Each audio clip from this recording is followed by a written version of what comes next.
Hi, welcome back to another Sledgehammer Tie-Dyes video. Today I'm going to be doing something, it's an idea that I just kind of had, so I figured we'll try it. So what I'm envisioning is doing the double fan fold, but instead of having it going straight down like this, I've done it before, but I'm going to have it go from the corners this way. And it's going to be a hot water dye, and it's going to be a little bit different from the last one that I did that was a diagonal double fan fold. So I'm just get started by folding this guy over at an angle diagonally.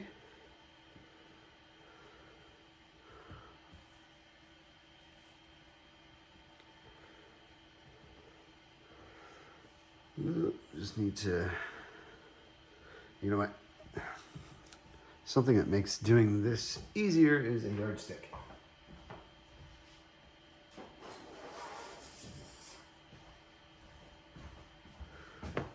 All right, there we go. So we're gonna put our yardstick down right there and there. That's kind of the angle that I want it to go at, and this will help keep it straight in the center without bunching up so much like it did when I just tried that.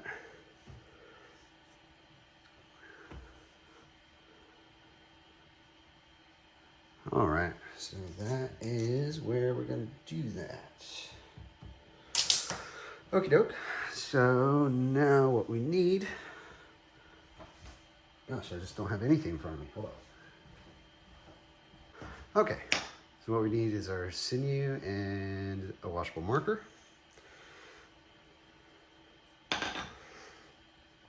I'm gonna tie a small little slip knot and attach it onto the marker like so. So then what I'm going to do is I'm going to draw in the guideline arcs that I'm going to want to use, and as I'm looking at, yeah, no, this work is good. So what you want to do is you pull out the string, keep your finger in the same point, and you can draw an arc.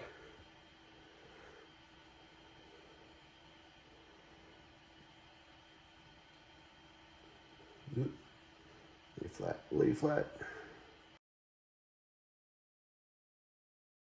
All right, so there's one, and then I'm going to shorten the length so I can get another guideline. Make sure you put your finger down the same place that you were. So that'll do.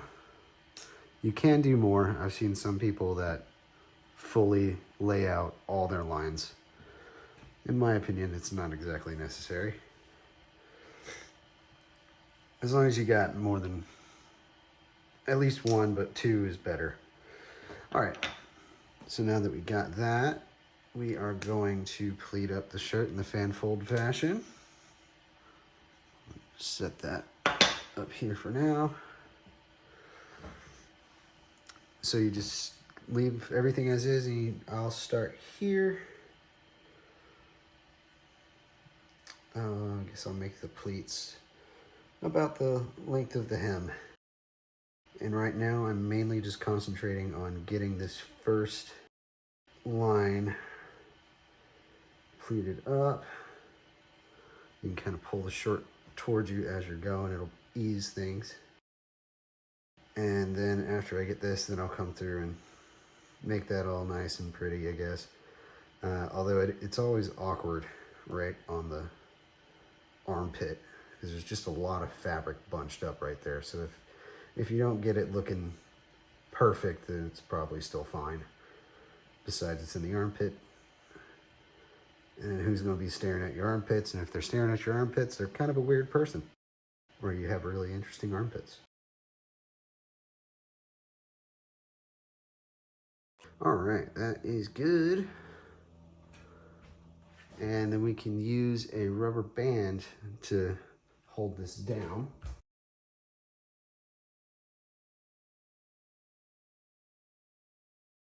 And I kind of like to do it just off to the side so that way I can monitor it. Because if you, as you're going and you're pulling things left and right, you'll start to slowly pull things out of alignment. So if you have it to where you can see it, you can easily double check to make sure that you are still good. So what I'm going to want to do now is follow these pleats down, and I'm going to try to keep the same pleats. So these are going to be larger than the first set over here. But the second one should come out pretty easy, pretty quickly, because you've already done it. You're just following your pleats down and grabbing them up.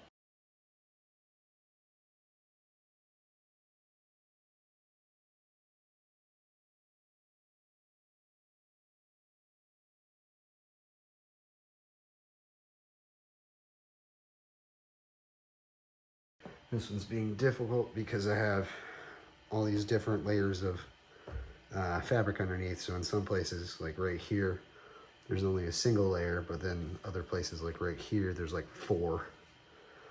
So it gets a little awkward at times. And this one is giving me grief. Okay.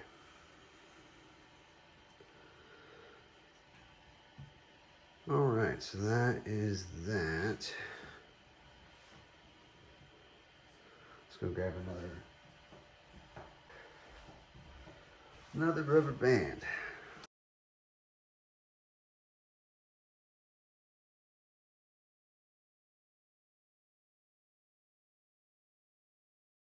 Boom shakalaka. All right. So let's grab our pleating tool, which for me is the cuticle pusher, and just start coming in here and doing our best to follow these pleats. See, this is where it's really tricky with the multiple layers.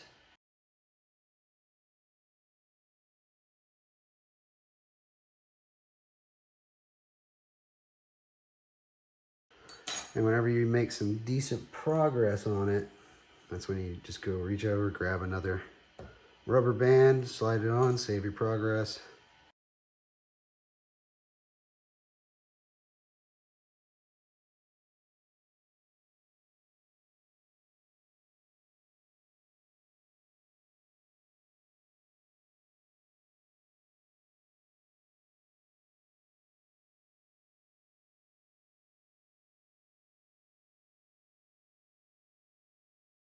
Well, I think I'm just gonna have to deal with that and just run with these new pleats. Because after I crossed the hem and the armpit right there, it just, everything went kind of haywire. So I'll just go with it.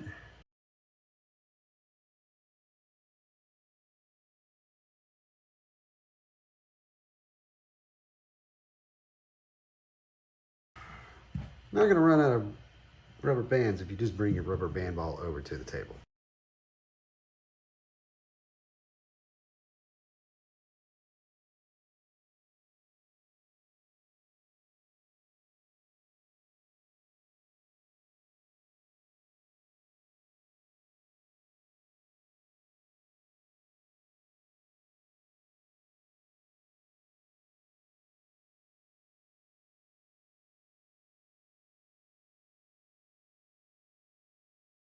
All right, so that's good.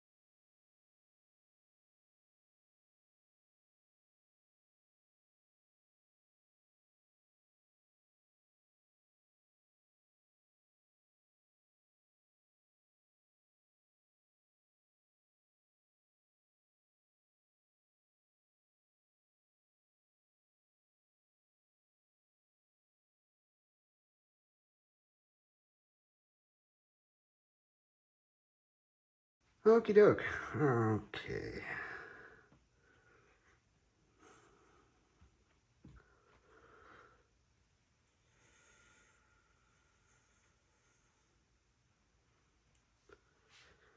So now what I'm going to do is take my yardstick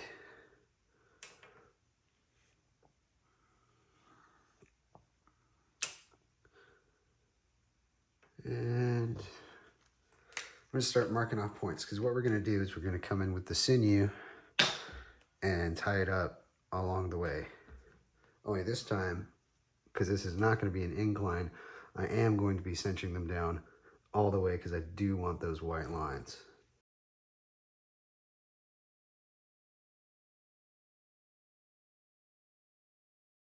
I don't know if I'll actually tie that last one. I might. Okay.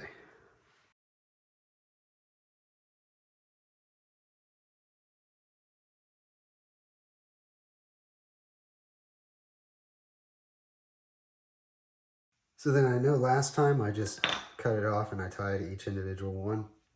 You don't have to do that.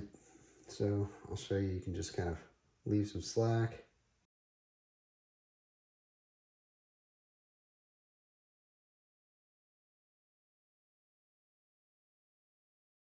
And then as we move down, you can just kind of move these rubber bands out of the way. Keep my hand on top of the pleats just to hold it flat, because otherwise if you just pull, you're just going to buckle the whole thing up.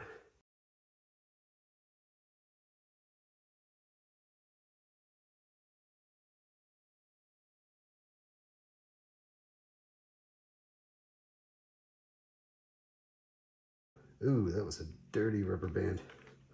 Oh well, I'll just go ahead and get it off the shirt before it does anything else. Good news is it wasn't on my sinew line, so I'm sure it'll just disappear into the shirt whenever I put the actual colors that I want on it. Man, that sounded really country right there. What I want on it, yeah. Okay.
Well, that's it tied up. And those are all, that was one of my better ones.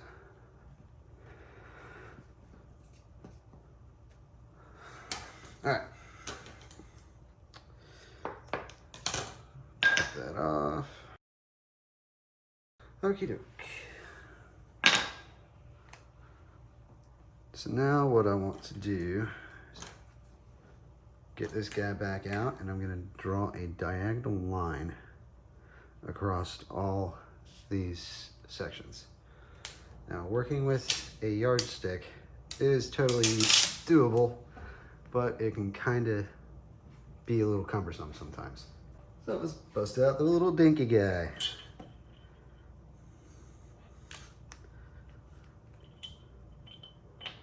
Oh, forgot a rubber band. So this one's probably not going to really be possible, but you know, we're going to still do it. Yeah, actually I had an idea. So we are going to alternate. This will look cool. Come on. So if I ever make a mistake, like if I draw something on and then I change my mind and want to go do something else, a lot of times what I'll do is I'll put an X over the bad one. It's like, nope, don't use this line. Use the other one. So now I'm gonna keep going down the shirt.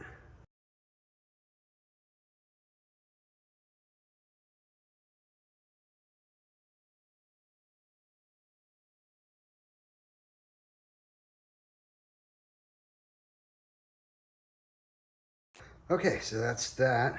Now it is time to put some dye on this guy. Okay, so I decided to go with a little bit of a primary action, although instead of going with the actual primary colors, with the exception of this one, I'm gonna go lemon yellow, Chinese red, and peacock blue, just because those are kind of my favorite reds and blues at the moment. Peacock blue is just awesome. All right, so what I'm gonna do is I'm just gonna run through them. I'm gonna start with yellow right here. And then this will be red, this will be blue, so this one's going to be yellow. And I'm just gonna keep going down and just gonna place all the colors at the same time.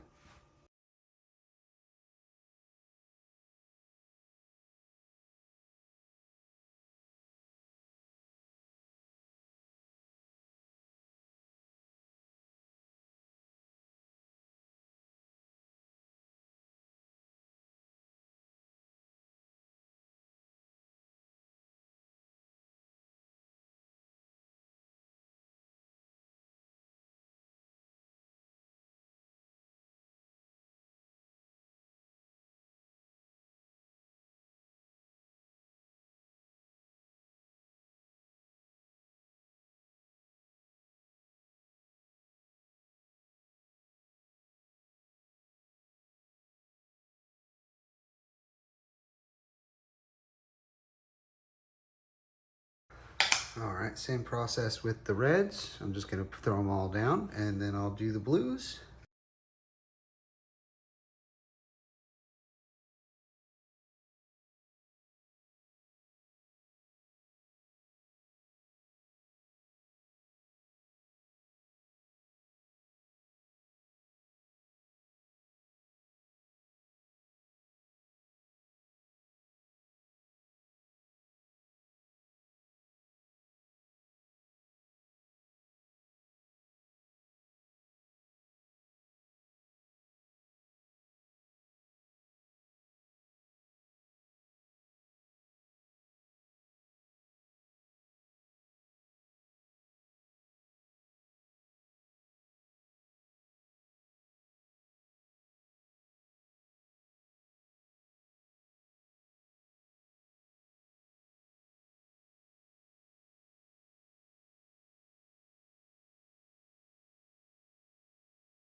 And that's that. So now the next step is to move over to the sink and we're gonna throw some hot water through this guy.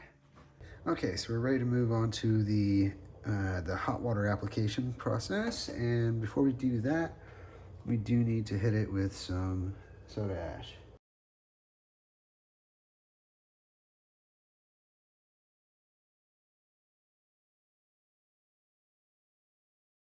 And before I start actually spraying this down, I have just a regular spray bottle. This has got some soda ash water mixture inside of it.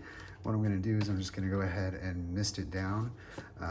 What that's going to do for me is kind of make all the dye kind of sit where it is.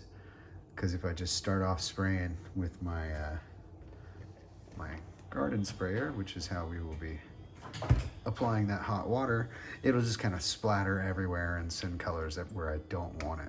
So just kind of at a distance, get that going.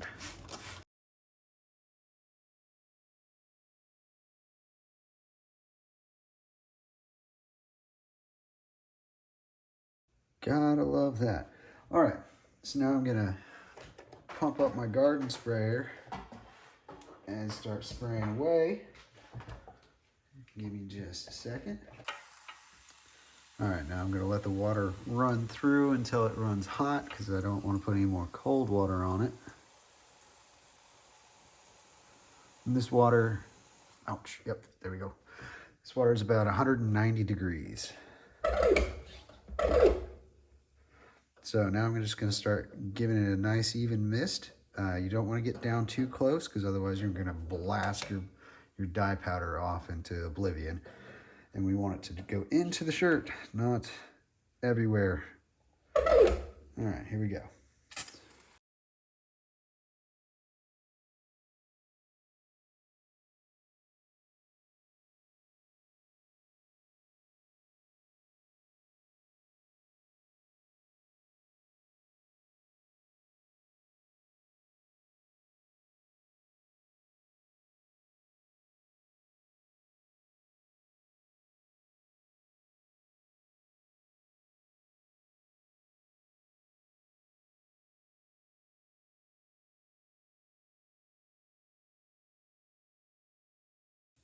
And we just want to flip it over. As you can see, it's still white, so we've got to keep going.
Okie doke, that is good. So now what we're gonna do is we're gonna let this sit for like an hour.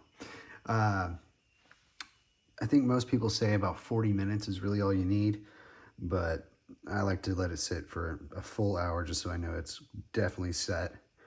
And yes, I know a lot of these colors did move around, but that was kind of intentional. Yellow, we're gonna kind of lose a lot of, just because it's such a lighter color. It's gonna kind of get absorbed. So I'm not expecting to see a whole lot of yellow, although right there has some hopes. And I dyed my middle finger. All right, see you back in an hour. Okay, so it's been a little over an hour.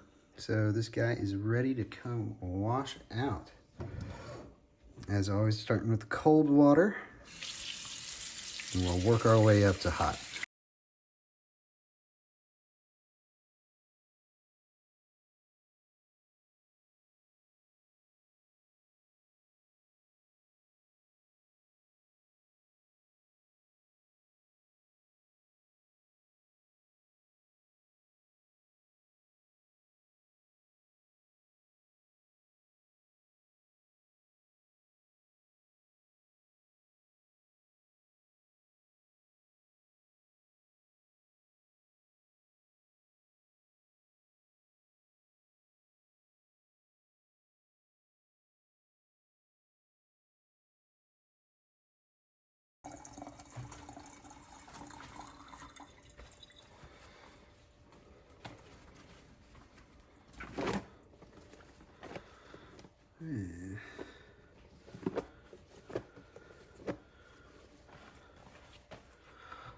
All right, let's throw it in the wash and see what comes out.